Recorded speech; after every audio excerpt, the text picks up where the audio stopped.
এই নাম্বার থেকে এখন ফোনটা আসছে। ফোনটা আসার পর আমাকে বলে আমার সিপিআর দেখানোর জন্য। আমি বলছি আমার সিপিআর ডেট আছে, আমার ব্যাঙ্ক কার্ড নাই, টাকাটা আমার হাতে দেয়। আমি আপনাদেরকে এখন দেখাবো এই নাম্বারটা আমি ডাইলে উঠাইয়া কল দেবো। ডাইলে আসলে মানে নাম্বারটা আমি কোন দেশের চেক করবো।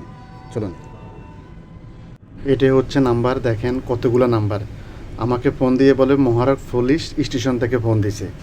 আমার সিপিএস চাইলো, সিপিএস চাওয়ার পরে আমি বলছি আমার টাকাটা আমার হাতে দেয়। এই কথা বলার সাথে সাথে কাটিয়ে দিয়েছে। তো এখন আমি আপনাদেরকে কপি করে দেখাবো। দেখতে পাচ্ছেন, দেখুন। তো আমি পেস্ট করে এখানে দেখছি, এখন ডায়াল করব পাকিস্তান। দেখছেন, পাকিস্তান। এসব বাটপাতদের আর কোনো কাজ নেই। তারা পাকিস্তানে বসে বসে এই মনে করেন ফোনটা দিব, তবে কখনও আপনার ব্যক্তিগত কোনো তথ্য দিবেন না।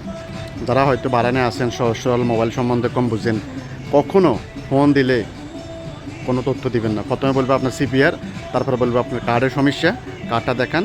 পরে আপনারা এই কার্ডটা দেখাবার পরে নাম্বারটা তখন তারা কম্পিউটারের মধ্যে উঠাইয়া দিব, ওটিপি ফাটাই, যা টাকা সব লয়ে যাবে। কখনও নাম্বার দিবেন না।